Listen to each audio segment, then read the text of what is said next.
اور میں اپنے آپ کو پاک صاف نہیں کہتا، کیونکہ نفس امارہ انسان کو برائی ہی سکھاتا رہتا ہے، مگر یہ کہ میرا پروردگار رحم فرمائے۔ بے شک میرا پروردگار بخشنے والا ہے، مہربان ہے۔ اور بادشاہ نے حکم دیا کہ اسے میرے پاس لاؤ، میں اسے اپنا مصاحب خاص بناؤں گا۔ پھر جب ان سے گفتگو کی تو کہا کہ آج سے تم ہمارے ہاں صاحب منزلت ہو اور صاحب اعتبار ہو۔ یوسف نے کہا مجھے زرعی پیداوار پر مقرر کر دیجئے، کیونکہ میں حفاظت بھی کر سکتا ہوں اور اس کام سے واقف بھی ہوں۔ اس طرح ہم نے یوسف کو ملک مصر میں جگہ دی اور وہ اس ملک میں جہاں چاہتے تھے رہتے تھے۔ ہم اپنی رحمت جس پر چاہتے ہیں کرتے ہیں اور نیکوکاروں کے اجر کو ضائع نہیں کرتے، اور جو لوگ ایمان لائے اور ڈرتے رہے ان کے لیے آخرت کا اجر بہت بہتر ہے۔ اور یوسف کے بھائی کنعان سے مصر میں غلہ خریدنے کے لیے آئے تو یوسف کے پاس گئے، تو یوسف نے ان کو پہچان لیا اور وہ ان کو نہ پہچان سکے۔ اور جب یوسف نے ان کے لیے ان کا سامان تیار کر دیا تو کہا کہ پھر آنا تو جو باپ کی طرف سے تمہارا ایک اور بھائی ہے اسے بھی میرے پاس لیتے آنا۔ کیا تم نہیں دیکھتے کہ میں ناب بھی پوری پوری دیتا ہوں اور مہمانداری بھی خوب کرتا ہوں؟ اب اگر تم اسے میرے پاس نہ لاؤ گے تو نہ تمہیں میرے ہاں سے غلہ ملے گا اور نہ تم میرے پاس ہی آ سکو گے۔ انہوں نے کہا کہ ہم اس کے بارے میں اس کے والد کو پھسلائیں گے اور ہم یہ کام کر کے رہیں گے۔ اور یوسف نے اپنے خدام سے کہا کہ ان کا سرمایہ یعنی غلے کی قیمت ان کے سامان میں رکھ دو۔ عجب نہیں کہ جب یہ اپنے اہل و عیال میں جائیں تو اسے پہچان لیں، اور عجب نہیں کہ یہ پھر یہاں آئے۔ بس جب وہ اپنے والد کے پاس واپس گئے تو کہنے لگے کہ ابا ہمارے لیے غلے کی بندش کر دی گئی ہے، تو ہمارے ساتھ ہمارے بھائی کو بھیج دیجئے تاکہ ہم پھر غلہ لائیں اور ہم اس کے نگہبان ہیں۔ یعقوب نے کہا کہ میں اس کے بارے میں تمہارا اعتبار نہیں کرتا، مگر ویسا ہی جیسا پہلے اس کے بھائی کے بارے میں کیا تھا، سو اللہ ہی بہتر نگہبان ہے اور وہ سب سے زیادہ رحم کرنے والا ہے۔ اور جب انہوں نے اپنا اسباب کھولا تو دیکھا کہ ان کا سرمایہ واپس کر دیا گیا ہے۔ کہنے لگے ابا ہمیں اور کیا چاہیے؟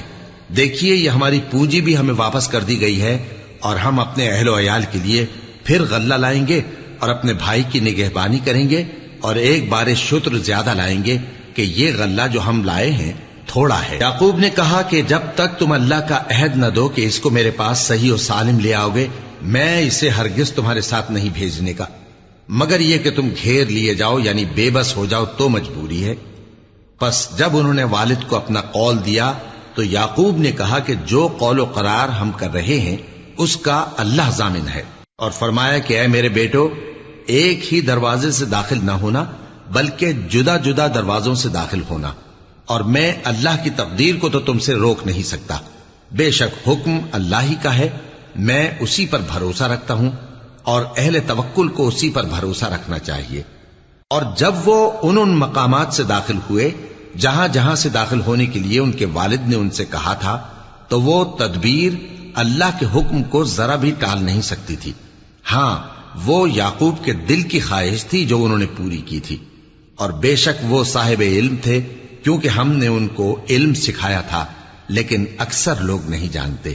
اور جب وہ لوگ یوسف کے پاس پہنچے تو یوسف نے اپنے حقیقی بھائی کو اپنے پاس جگہ دی اور کہا کہ میں تمہارا بھائی ہوں، تو جو سلوک یہ ہمارے ساتھ کرتے رہے ہیں اس پر افسوس نہ کرنا۔ پھر جب ان کا اسباب تیار کر دیا تو اپنے بھائی کے تھیلے میں آپ خورا رکھ دیا۔ پھر جب وہ آبادی سے باہر نکل گئے تو ایک پکارنے والے نے آواز دی کہ قافلے والو تم تو چور ہو۔ وہ ان کی طرف متوجہ ہو کر کہنے لگے کہ تمہاری کیا چیز کھوئی گئی ہے؟ وہ بولے کہ بادشاہ کا کٹورا کھویا گیا ہے، اور جو شخص اس کو لے کے آئے اس کے لیے ایک بار شتر انعام، اور میں اس کا ضامن ہوں۔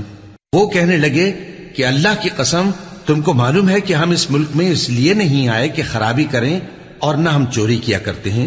وہ بولے کہ اگر تم جھوٹے نکلے یعنی چوری ثابت ہوئی تو اس کی سزا کیا؟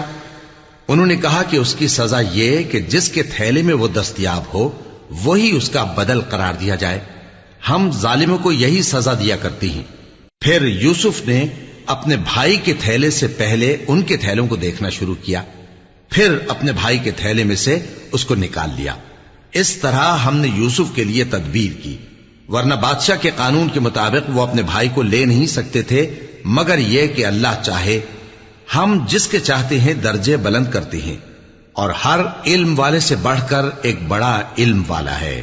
برادران یوسف نے کہا کہ اگر اس نے چوری کی ہو تو کچھ عجب نہیں کہ اس کے ایک بھائی نے بھی پہلے چوری کی تھی، مگر یوسف نے اس بات کو اپنے دل میں مخفی رکھا اور ان پر ظاہر نہ ہونے دیا، یعنی زیر لب کہا کہ تم بڑے برے ہو اور جو تم بیان کرتے ہو اللہ اسے خوب جانتا ہے۔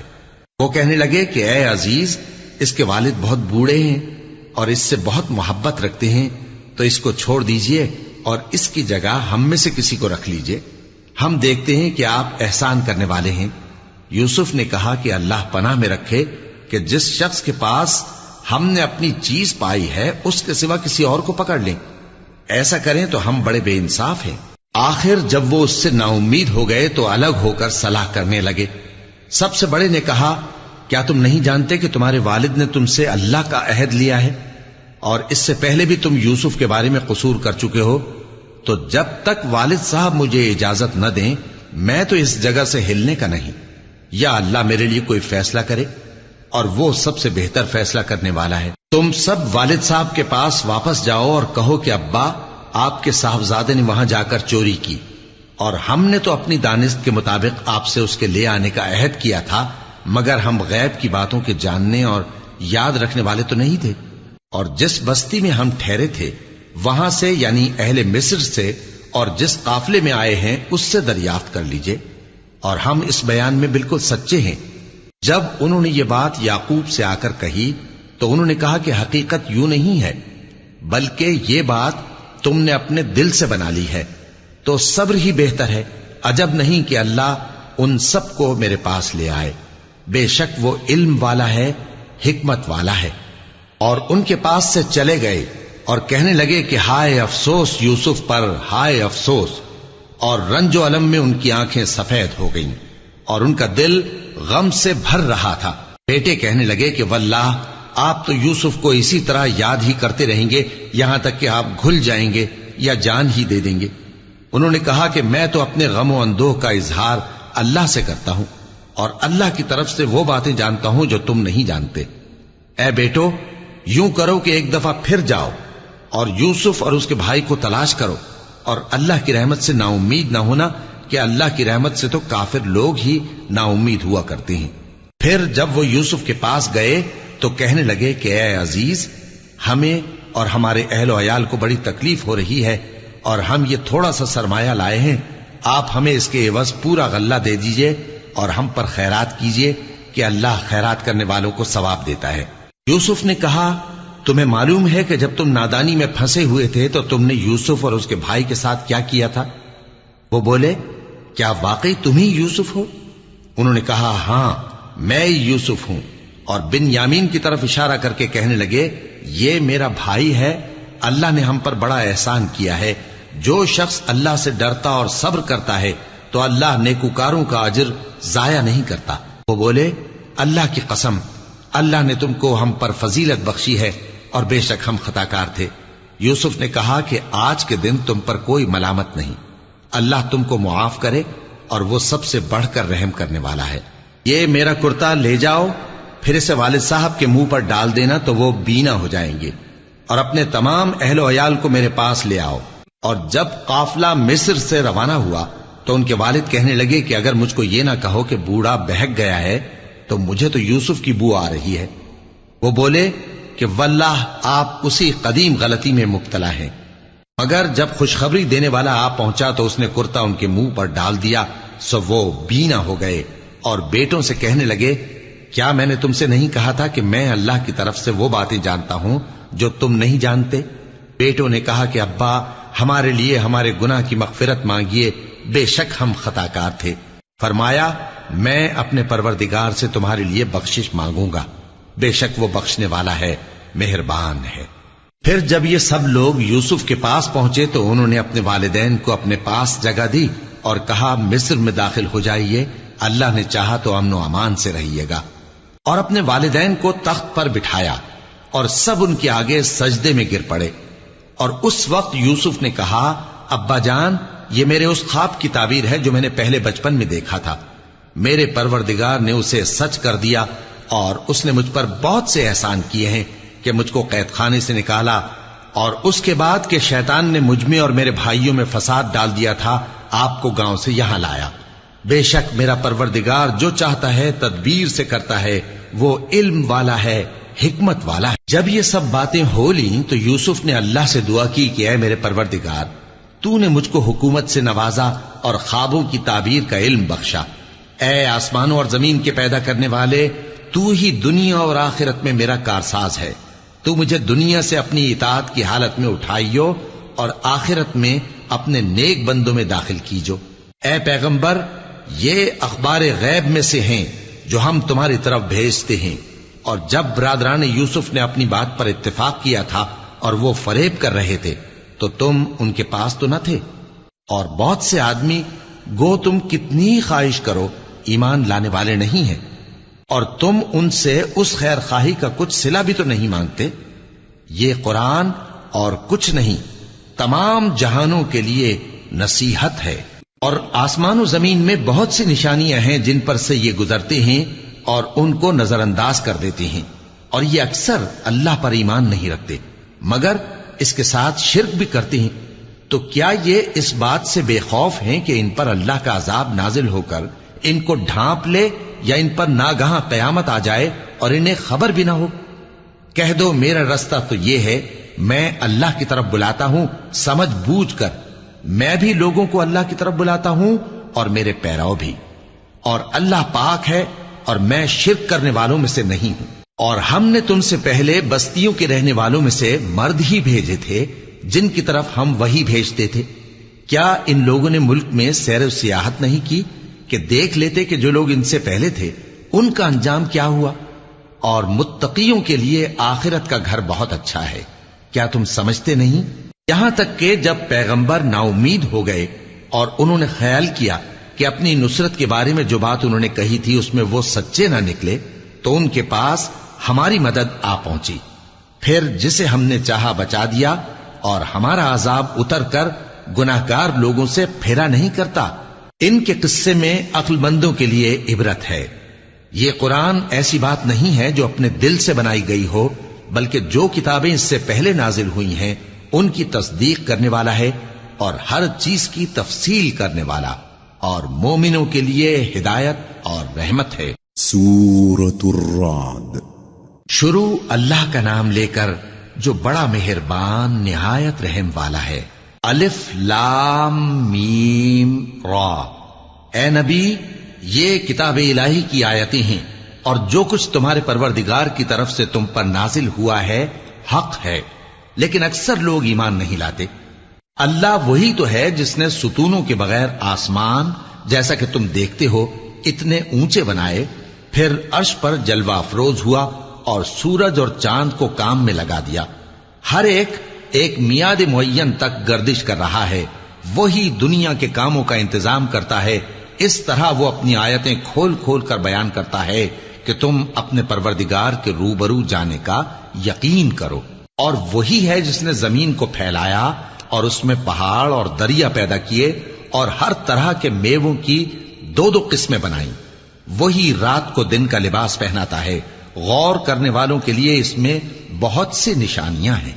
اور زمین میں کئی طرح کے قطعات ہیں ایک دوسرے سے ملے ہوئے، اور انگور کے باغ اور کھیتی اور کھجور کے درخت، بعض کی بہت سی شاخیں ہیں اور بعض کی اتنی نہیں ہوتی، باوجود کہ پانی سب کو ایک ہی ملتا ہے۔ اور ہم بعض میووں کو بعض پر لذت میں فضیلت دیتی ہیں، اور اس میں سمجھنے والوں کے لیے بہت سی نشانیاں ہیں۔ اگر تم عجیب بات سننی چاہو تو کافروں کا یہ کہنا عجیب ہے کہ جب ہم مر کر مٹی ہو جائیں گے تو کیا اثر نو پیدا ہوں گے؟ یہی لوگ ہیں جو اپنے پروردگار سے منکر ہوئے ہیں، اور یہی ہیں جن کی گردنوں میں طوق ہوں گے، اور یہی اہل دوزخ ہیں کہ ہمیشہ اس میں جلتے رہیں گے۔ اور یہ لوگ بھلائی سے پہلے تم سے برائی جلدی سے مانگتے ہیں، یعنی طالب عذاب ہیں، حالانکہ ان سے پہلے عذاب واقع ہو چکے ہیں۔ اور تمہارا پروردگار لوگوں کو باوجود ان کی بے انصافیوں کے معاف کرنے والا ہے، اور بے شک تمہارا پروردگار سخت عذاب دینے والا ہے۔ اور کافر لوگ کہتے ہیں کہ اس پیغمبر پر اس کے پروردگار کی طرف سے کوئی نشانی کیوں نازل نہیں ہوئی؟ اے نبی، تم تو صرف خبردار کرنے والے ہو اور ہر ایک قوم کے لیے رہنما ہوا کرتا ہے۔ اللہ ہی اس بچے سے واقف ہے جو عورت کے پیٹ میں ہوتا ہے، اور وہی پیٹ کے سکڑنے اور بڑھنے سے بھی واقف ہے، اور ہر چیز کا اس کے ہاں ایک اندازہ مقرر ہے۔ وہ چھپی اور ظاہر چیزوں کا جاننے والا ہے، سب سے بزرگ ہے، عالی رتبہ ہے۔ کوئی تم میں سے چپکے سے بات کہے یا پکار کر، یا رات کو کہیں چھپ جائے یا دن کی روشنی میں کھلم کھلا چلے پھرے، اللہ کے نزدیک برابر ہے۔ اس کے آگے اور پیچھے اللہ کے چوکیدار ہیں جو اللہ کے حکم سے اس کی نگرانی کرتے ہیں۔ اللہ اس نعمت کو جو کسی قوم کو حاصل ہے نہیں بدلتا جب تک کہ وہ اپنی حالت کو نہ بدلے، اور جب اللہ کسی قوم کے ساتھ برائی کا ارادہ کرتا ہے تو وہ پھر نہیں سکتی، اور اللہ کے سوا ان کا کوئی مددگار نہیں ہوتا۔ وہی تو ہے جو تم کو ڈرانے اور امید دلانے کے لیے بجلی دکھاتا اور بھاری بھاری بادل پیدا کرتا ہے، اور رعد اور فرشتے سب اس کے خوف سے اس کی تسبیح و تحمید کرتے رہتے ہیں۔ اور وہی بجلیاں بھیجتا ہے، پھر جس پر چاہتا ہے گرا بھی دیتا ہے، جبکہ وہ اللہ کے بارے میں جھگڑتے ہیں، اور وہ بڑی قوت والا ہے۔ کام کا پکارنا تو اسی کا ہے، اور جن کو یہ لوگ اس کے سوا پکارتے ہیں وہ ان کی پکار کو کسی طرح قبول نہیں کرتے، مگر اس شخص کی طرح جو اپنے دونوں ہاتھ پانی کی طرف پھیلا دے تاکہ دور ہی سے اس کے منہ تک آ پہنچے، حالانکہ وہ اس تک کبھی بھی نہیں آ سکتا۔ اور اسی طرح کافروں کی پکار بیکار ہے۔ اور جتنی مخلوقات آسمانوں اور زمین میں ہے، خوشی سے یا ناخوشی سے اللہ کے آگے سجدہ کرتی ہے، اور ان کے سائے بھی صبح و شام سجدے کرتے ہیں۔ ان سے پوچھو کہ آسمانوں اور زمین کا پروردگار کون ہے؟ تم ہی کہہ دو کہ اللہ۔ ان سے کہو کہ کیا تم نے اللہ کو چھوڑ کر ایسے لوگوں کو کارساز بنایا ہے جو خود اپنے نفع و نقصان کا بھی اختیار نہیں رکھتے؟ کہو کیا اندھا اور آنکھوں والا برابر ہیں، یا اندھیرا اور اجالا برابر ہو سکتا ہے؟ بھلا ان لوگوں نے جن کو اللہ کا شریک مقرر کیا ہے، کیا انہوں نے اللہ کسی مخلوقات پیدا کی ہے جس کے سبب ان کے لیے مخلوقات مشتبہ ہو گئی ہے؟ کہہ دو کہ اللہ ہی ہر چیز کا پیدا کرنے والا ہے، اور وہ یکتا ہے، بڑا زبردست ہے۔ اسی نے آسمان سے مے برسایا، پھر اس سے اپنے اپنے اندازے کے مطابق نالے بہ نکلے، پھر پانی پر پھولا ہوا جھاگ آ گیا۔ اور جس چیز کو زیور یا کوئی اور سامان بنانے کے لیے آگ میں تپاتے ہیں اس میں بھی ایسا ہی جھاگ ہوتا ہے۔ اس طرح اللہ حق و باطل کی مثال بیان فرماتا ہے۔ سو جھاگ تو سوکھ کر زائل ہو جاتا ہے، اور پانی جو لوگوں کو فائدہ پہنچاتا ہے وہ زمین میں ٹھہرا رہتا ہے۔ اس طرح اللہ صحیح اور غلط کی مثالیں بیان فرماتا ہے تاکہ تم سمجھو۔ جن لوگوں نے اللہ کے حکم کو قبول کیا ان کی حالت بہت بہتر ہوگی، اور جنہوں نے اس کو قبول نہ کیا، اگر روئے زمین کے سب خزانے ان کے اختیار میں ہوں تو وہ سب کے سب اور ان کے ساتھ اتنے ہی اور نجات کے بدلے میں صرف کر ڈالیں، مگر نجات کہاں؟ ایسے لوگوں کا حساب بھی برا ہوگا، اور ان کا ٹھکانہ بھی دوزخ ہے، اور وہ بری جگہ ہے۔ بھلا جو شخص یہ جانتا ہے کہ جو کچھ تمہارے پروردگار کی طرف سے تم پر نازل ہوا ہے حق ہے، وہ اس شخص کی طرح ہے جو اندھا ہے؟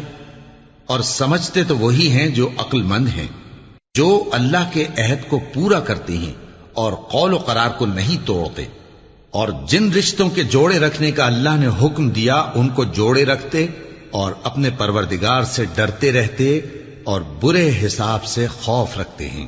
اور جو اپنے پروردگار کی خوشنودی حاصل کرنے کے لیے مصائب پر صبر کرتے ہیں اور نماز پڑھتے ہیں، اور جو مال ہم نے ان کو دیا ہے اس میں سے پوشیدہ اور ظاہر خرچ کرتے ہیں، اور نیکی سے برائی کو دور کرتے ہیں، یہی لوگ ہیں جن کے لیے عاقبت کا گھر ہے، یعنی ہمیشہ رہنے کے باغات جن میں وہ داخل ہوں گے، اور ان کے باپ دادوں اور بیویوں اور اولاد میں سے جو نیکوکار ہوں گے وہ بھی بہشت میں جائیں گے، اور فرشتے بہشت کے ہر ایک دروازے سے ان کے پاس آئیں گے اور کہیں گے تم پر سلام ہو، یہ تمہاری ثابت قدمی کا بدلہ ہے، اور عاقبت کا گھر خوب گھر ہے۔ اور جو لوگ اللہ سے پختہ عہد کر کے اس کو توڑ ڈالتے اور جن رشتوں کے جوڑے رکھنے کا اللہ نے حکم دیا ہے ان کو قطع کر دیتے اور ملک میں فساد کرتے ہیں، ایسوں پر لعنت ہے اور ان کے لیے برا انجام ہے۔ اللہ جس کا چاہتا ہے رزق فراخ کر دیتا ہے اور جس کا چاہتا ہے تنگ کر دیتا ہے، اور کافر لوگ دنیا کی زندگی پر خوش ہو رہے ہیں، اور دنیا کی زندگی آخرت کے مقابلے میں بہت تھوڑا سامان ہے۔ اور کافر کہتے ہیں کہ اس پیغمبر پر اس کے پروردگار کی طرف سے کوئی نشانی کیوں نازل نہیں ہوئی؟ کہہ دو کہ اللہ جسے چاہتا ہے گمراہ کرتا ہے، اور جو اس کی طرف رجوع ہوتا ہے اس کو اپنی طرف کا رستہ دکھاتا ہے، یعنی ان کو جو ایمان لاتے اور جن کے دل اللہ کی یاد سے آرام پاتے ہیں ان کو۔ اور سن رکھو کہ اللہ کی یاد سے ہی دل آرام پاتے ہیں۔ جو لوگ ایمان لائے اور عمل نیک کیے ان کے لیے خوشحالی اور عمدہ ٹھکانہ ہے۔ جس طرح ہم پہلے پیغمبر بھیجتے رہے ہیں اسی طرح اے نبی ہم نے تم کو اس امت میں جس سے پہلے بہت سی امتیں گزر چکی ہیں بھیجا ہے، تاکہ تم ان کو وہ کتاب جو ہم نے تمہاری طرف بھیجی ہے پڑھ کر سنا دو۔ اور یہ لوگ رحمان کو نہیں مانتے۔ کہہ دو وہی تو میرا پروردگار ہے، اس کے سوا کوئی معبود نہیں، میں اسی پر بھروسہ رکھتا ہوں اور اسی کی طرف رجوع کرتا ہوں۔ اور اگر کوئی قرآن ایسا ہوتا کہ اس کی تاثیر سے پہاڑ چل پڑتے یا زمین پھٹ جاتی یا مردوں سے کلام کر سکتے تو کیا یہ لوگ ایمان لے آتے؟ بات یہ ہے کہ سب باتیں اللہ کے اختیار میں ہیں، تو کیا مومنوں کو اس سے اطمینان نہیں ہوا کہ اگر اللہ چاہتا تو سب لوگوں کو ہدایت کے رستے پر چلا دیتا؟ اور کافروں پر ہمیشہ ان کے اعمال کے بدلے آفت آتی رہے گی یا ان کے مکانات کے قریب نازل ہوتی رہے گی یہاں تک کہ اللہ کا وعدہ آ پہنچے۔ بے شک اللہ وعدہ خلاف نہیں کرتا۔ اور تم سے پہلے بھی رسولوں کے ساتھ تمسخر ہوتے رہے ہیں، تو میں نے کافروں کو مہلت دی، پھر میں نے ان کو پکڑ لیا، سو دیکھ لو کہ میرا عذاب کیسا رہا۔ تو کیا وہ جو ہر شخص کے اعمال کا نگراں و نگہبان ہے وہ بتوں کی طرح بے علم و بے خبر ہو سکتا ہے؟ اور ان لوگوں نے اللہ کے شریک مقرر کر رکھے ہیں۔ ان سے کہو کہ ذرا ان کے نام تو لو۔ کیا تم اسے ایسی چیزیں بتاتے ہو جو روئے زمین پر ہیں اور اسے معلوم نہیں، یا تم لوگ محض سطحی بات کی تقلید کرتے ہو؟ اصل یہ ہے کہ کافروں کو ان کے فریب خوبصورت معلوم ہوتے ہیں اور وہ ہدایت کے رستے سے روک لیے گئے ہیں، اور جسے اللہ گمراہ رہنے دے اسے کوئی ہدایت کرنے والا نہیں۔ ان کو دنیا کی زندگی میں بھی عذاب ہے اور آخرت کا عذاب تو بہت ہی سخت ہے، اور ان کو اللہ کے عذاب سے کوئی بھی بچانے والا نہیں۔ جس جنت کا پرہیزگاروں سے وعدہ کیا گیا ہے اس کی شان یہ ہے کہ اس کے نیچے نہریں بہ رہی ہیں، اس کے پھل ہمیشہ باقی رہنے والے ہیں اور اس کے سائے بھی۔ یہ ان لوگوں کا انجام ہے جو متقی ہیں، اور کافروں کا انجام دوزخ ہے۔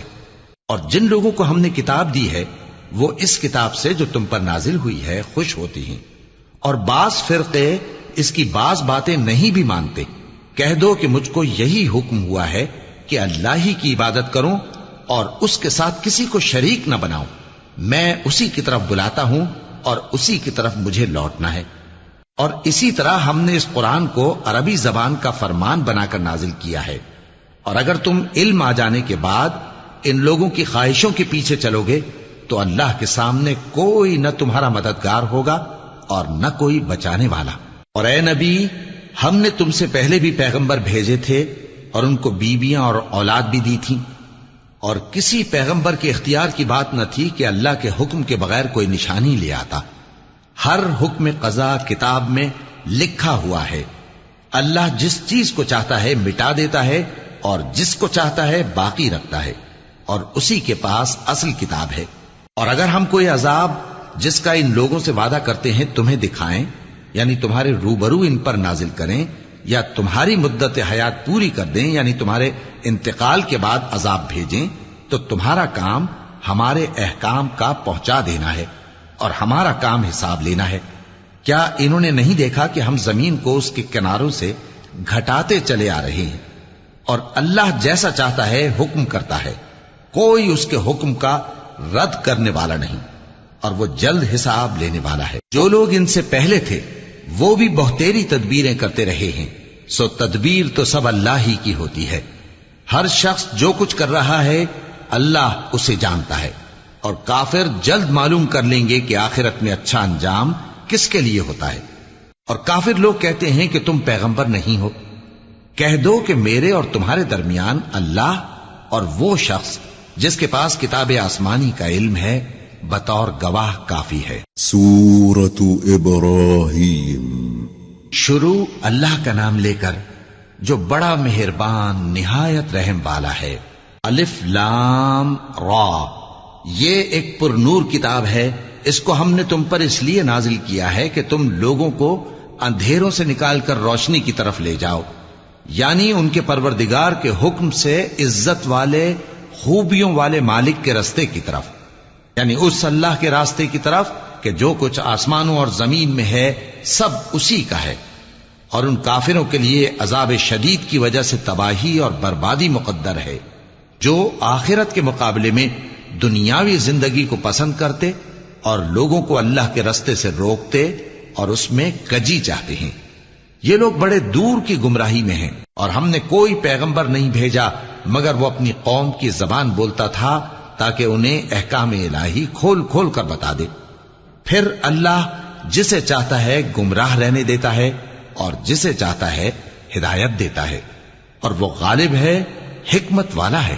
اور ہم نے موسیٰ کو اپنی نشانیاں دے کر بھیجا کہ اپنی قوم کو تاریکیوں سے نکال کر روشنی میں لے جاؤ اور ان کو اللہ کے دن یاد دلاؤ، اور اس میں ان لوگوں کے لیے جو صابر و شاکر ہیں نشانیاں ہیں۔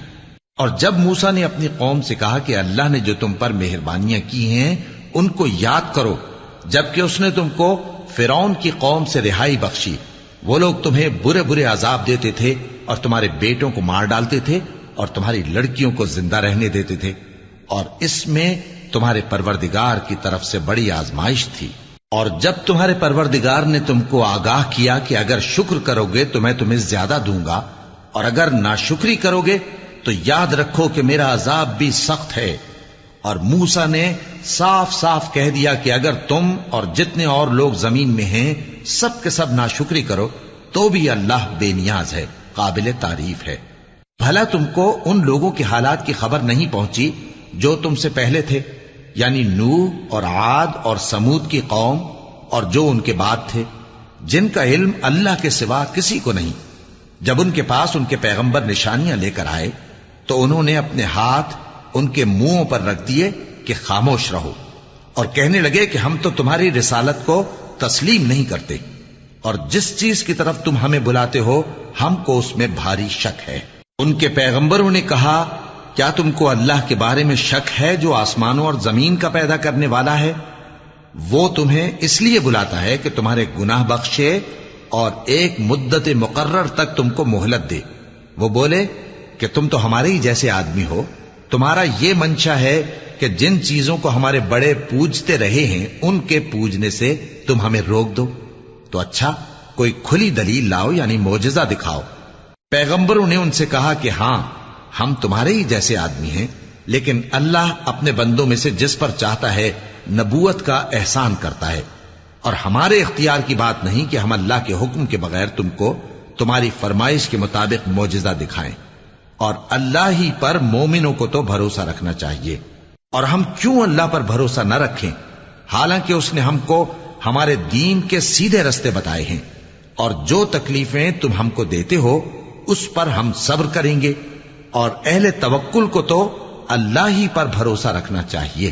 اور جو کافر تھے انہوں نے اپنے پیغمبروں سے کہا کہ یا تو ہم تم کو اپنے ملک سے باہر نکال دیں گے یا تم ہمارے مذہب میں واپس آ جاؤ۔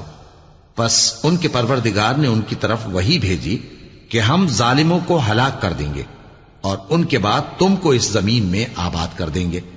یہ اس شخص کے لیے ہے جو قیامت کے روز میرے سامنے کھڑے ہونے سے ڈرے اور میرے عذاب سے خوف کرے۔ اور پیغمبروں نے اللہ سے فتح چاہی اور ہر سرکش ضدی نامراد رہ گیا۔ اس کے پیچھے دوزخ ہے اور اسے پیپ والا پانی پلایا جائے گا، وہ اس کو گھونٹ گھونٹ کر کے پیے گا اور گلے سے نہیں اتار سکے گا، اور ہر طرف سے اسے موت آ رہی ہوگی مگر وہ مرنے میں نہیں آئے گا، اور اس کے بعد سخت عذاب ہوگا۔ جن لوگوں نے اپنے پروردگار سے کفر کیا ان کے اعمال کی مثال راکھ کی سی ہے کہ آندھی کے دن اس پر زور کی ہوا چلے جو اسے اڑا لے جائے. اسی طرح جو کام وہ کرتے رہے ان پر ان کو کچھ قابو نہ ہوگا. یہی تو پرلے سرے کی گمراہی ہے. کیا تم نے نہیں دیکھا کہ اللہ نے آسمانوں اور زمین کو تدبیر سے پیدا کیا ہے؟ اگر وہ چاہے تو تم کو نابود کر دے اور تمہاری جگہ نئی مخلوق پیدا کر دے، اور یہ اللہ کو کچھ بھی مشکل نہیں. اور قیامت کے دن سب لوگ اللہ کے سامنے کھڑے ہوں گے تو غریب پیروکار بڑے بن بیٹھنے والوں سے کہیں گے کہ ہم تو تمہارے پیرو تھے، کیا تم اللہ کا کچھ عذاب ہم پر سے دفع کر سکتے ہو؟ وہ کہیں گے کہ اگر اللہ ہم کو ہدایت کرتا تو ہم تم کو ہدایت کرتے. اب ہم گھبراہٹ ظاہر کریں یا صبر کریں ہمارے حق میں برابر ہے. کوئی جگہ رہائی کی ہمارے لیے نہیں ہے. اور جب حساب کتاب کا کام فیصل ہو چکے گا تو شیطان کہے گا جو وعدہ اللہ نے تم سے کیا تھا وہ تو سچا تھا، اور جو وعدہ میں نے تم سے کیا تھا وہ جھوٹا تھا، اور میرا تم پر کسی طرح کا زور نہیں تھا. ہاں، میں نے تم کو گمراہی اور باطل کی طرف بلایا تو تم نے جلدی سے اور بے دلیل میرا کہنا مان لیا. تو آج مجھے ملامت نہ کرو، اپنے آپ ہی کو ملامت کرو. نہ میں تمہاری فریاد رسی کر سکتا ہوں اور نہ تم میری فریاد رسی کر سکتے ہو. میں اس بات سے انکار کرتا ہوں کہ تم پہلے مجھے شریک بناتے تھے. بے شک جو ظالم ہیں ان کے لیے درد دینے والا عذاب ہے. اور جو ایمان لائے اور عمل نیک کرتے رہے وہ بہشتوں میں داخل کیے جائیں گے جن کے نیچے نہریں بہ رہی ہیں. اپنے پروردگار کے حکم سے وہ ہمیشہ ان میں رہیں گے. وہاں وہ ہر ملاقات پر ایک دوسرے کو سلام کہیں گے. کیا تم نے نہیں دیکھا کہ اللہ نے کلمہ طیبہ کی کیسی مثال بیان فرمائی ہے؟ وہ ایسی ہے جیسے پاکیزہ درخت جس کی جڑ مضبوط ہو اور شاخیں آسمان میں پھیلی ہوں. وہ اپنے پروردگار کے حکم سے ہر موقع پر پھل لاتا ہو. اور اللہ لوگوں کے لیے مثالیں بیان فرماتا ہے تاکہ وہ نصیحت حاصل کریں. اور ناپاک بات یعنی غلط عقیدے کی مثال ناپاک درخت کی سی ہے کہ وہ زمین کے اوپر ہی سے اکھیڑ کر پھینک دیا جائے، اس کو ذرا بھی قرار و ثبات نہیں. اللہ مومنوں کے دلوں کو صحیح اور پکی بات سے دنیا کی زندگی میں بھی مضبوط رکھتا ہے اور آخرت میں بھی رکھے گا. اور اللہ بے انصافوں کو گمراہ کر دیتا ہے، اور اللہ جو چاہتا ہے کرتا ہے. کیا تم نے ان لوگوں کو نہیں دیکھا جنہوں نے اللہ کے احسان کو ناشکری سے بدل دیا اور اپنی قوم کو تباہی کے گھر میں لا اتارا، یعنی دوزخ میں، کہ سب ناشکرے اس میں داخل ہوں گے اور وہ برا ٹھکانہ ہے. اور ان لوگوں نے اللہ کے شریک مقرر کیے کہ لوگوں کو اس کے رستے سے گمراہ کریں. کہہ دو کہ چند روز فائدے اٹھا لو، آخر کار تم کو دوزخ کی طرف لوٹ کر جانا ہے. اے پیغمبر، میرے مومن بندوں سے کہہ دو کہ نماز پڑھا کریں، اور اس دن کے آنے سے پیشتر جس میں نہ اعمال کا سودا ہوگا اور نہ دوستی کام آئے گی، ہمارے دیے ہوئے مال میں سے پوشیدہ اور علانیہ خرچ کرتے رہیں.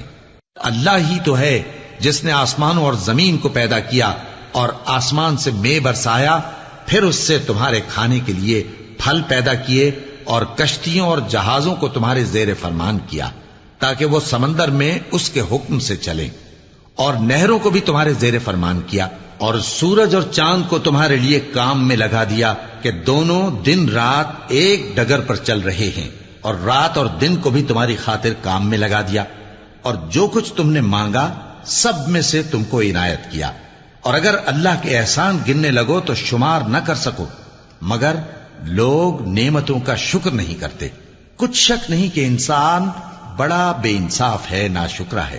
اور جب ابراہیم نے دعا کی کہ اے میرے پروردگار، اس شہر کو لوگوں کے لیے امن کی جگہ بنا دے، اور مجھے اور میری اولاد کو اس بات سے کہ بتوں کی پرستش کرنے لگیں بچائے رکھیو. اے پروردگار، انہوں نے بہت سے لوگوں کو گمراہ کیا ہے، سو جس شخص نے میرا کہا مانا وہ میرا ہے، اور جس نے میری نافرمانی کی تو تو بخشنے والا ہے، مہربان ہے. اے پروردگار، میں نے اپنی اولاد ایک وادی میں جہاں کھیتی نہیں تیرے عزت و ادب والے گھر کے پاس لا بسائی ہے. اے پروردگار، تاکہ یہ نماز پڑھیں سو تو لوگوں کے دلوں کو ایسا کر دے کہ ان کی طرف جھکے رہیں، اور ان کو میووں سے روزی دیتے رہنا تاکہ تیرا شکر کریں. اے پروردگار، جو بات ہم چھپاتے اور جو ظاہر کرتے ہیں تو سب جانتا ہے، اور اللہ سے کوئی چیز مخفی نہیں. نہ زمین میں نہ آسمان میں۔ اللہ کا شکر ہے جس نے مجھ کو بڑی عمر میں اسماعیل اور اسحاق بخشے۔ بے شک میرا پروردگار دعا سننے والا ہے۔ اے پروردگار مجھ کو ایسی توفیق عنایت کر کہ نماز پڑھتا رہوں اور میری اولاد کو بھی یہ توفیق بخش۔ اے پروردگار میری دعا قبول فرما۔ اے پروردگار حساب کتاب کے دن میری اور میرے ماں باپ کی اور مومنوں کی مغفرت کیجو۔ اور مومنوں یہ نہ سمجھنا کہ یہ ظالم جو کام کر رہے ہیں اللہ ان سے بے خبر ہے۔ وہ ان کو اس دن تک مہلت دے رہا ہے جبکہ دہشت کے سبب آنکھیں پھٹی کی پھٹی رہ جائیں گی اور لوگ سر اٹھائے ہوئے میدان قیامت کی طرف دوڑ رہے ہوں گے۔ ان کی نگاہیں خود اپنی طرف لوٹ نہ سکیں گی اور ان کے دل مارے خوف کے ہوا ہو رہے ہوں گے۔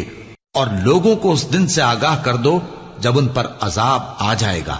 تب ظالم لوگ کہیں گے کہ اے ہمارے پروردگار ہمیں تھوڑی سی مہلت عطا کر تاکہ ہم تیری دعوت توحید قبول کریں اور تیرے پیغمبروں کے پیچھے چلیں۔ تو جواب ملے گا کیا تم پہلے قسمیں نہیں کھایا کرتے تھے کہ تم کو اس حال سے جس میں تم ہو زوال نہیں ہوگا؟ اور جو لوگ اپنے آپ پر ظلم کرتے تھے تم ان کے مکانوں میں رہتے تھے اور تم پر ظاہر ہو چکا تھا کہ ہم نے ان لوگوں کے ساتھ کس طرح کا معاملہ کیا تھا اور تمہارے سمجھانے کے لیے مثالیں بیان کر دی تھیں۔ اور انہوں نے بڑی بڑی تدبیریں کی اور ان کی سب تدبیریں اللہ کے ہاں لکھی ہوئی ہیں۔ گو وہ تدبیریں ایسی غضب کی تھیں کہ ان سے پہاڑ بھی ٹل جائیں۔ تو ایسا خیال نہ کرنا کہ اللہ نے جو اپنے پیغمبروں سے وعدہ کیا ہے وہ اس کے خلاف کرے گا۔ بے شک اللہ زبردست ہے، بدلہ لینے والا ہے۔ جس دن یہ زمین دوسری ہی زمین بنا دی جائے گی اور آسمان بھی بدل دیے جائیں گے اور سب لوگ اللہ کے سامنے نکل کھڑے ہوں گے جو یکتا ہے بڑا زبردست ہے۔ اور اس دن تم گناہگاروں کو دیکھو گے کہ زنجیروں میں جکڑے ہوئے ہیں، ان کے کرتے تارکول کے ہوں گے اور ان کے چہروں کو آگ لپٹ رہی ہوگی، یہ اس لیے کہ اللہ ہر شخص کو اس کے اعمال کا بدلہ دے۔ بے شک اللہ جلد حساب لینے والا ہے۔ یہ قرآن لوگوں کے نام اللہ کا پیغام ہے تاکہ ان کو اس سے ڈرایا جائے اور تاکہ وہ جان لیں کہ وہی اکیلا معبود ہے اور تاکہ اہل عقل نصیحت حاصل کریں۔